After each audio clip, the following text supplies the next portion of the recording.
عن عمر رضي الله عنه أيضا قال: بينما نحن جلوس عند رسول الله صلى الله عليه وسلم ذات يوم، إذ طلع علينا رجل شديد بياض الثياب شديد سواد الشعر، لا يرى عليه أثر السفر ولا يعرفه منا أحد، حتى جلس إلى النبي صلى الله عليه وسلم فأسند ركبتيه إلى ركبتيه ووضع كفيه على فخذيه وقال: يا محمد،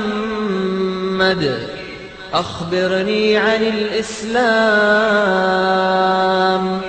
فقال رسول الله صلى الله عليه وسلم: الإسلام أن تشهد أن لا إله إلا الله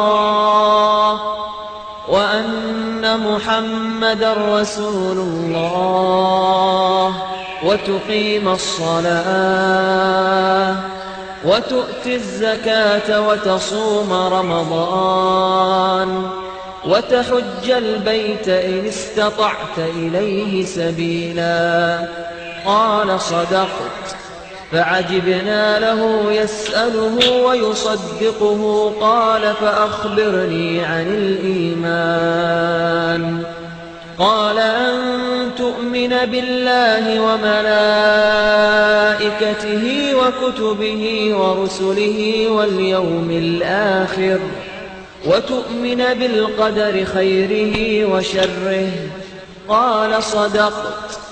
قال: فأخبرني عن الإحسان.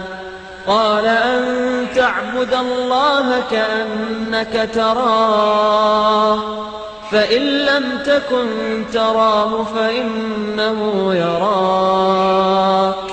قال: فأخبرني عن الساعة. قال: ما المسؤول عنها بأعلم من السائل. قال: فأخبرني عن أماراتها.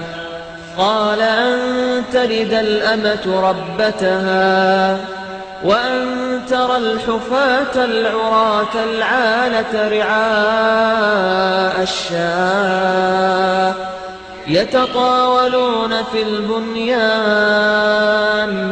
ثم انطلق فلبثت مليا، ثم قال: يا عمر، أتدري من السائل؟ قلت: الله ورسوله أعلم. قال: فإنه جبريل أتاكم يعلمكم دينكم.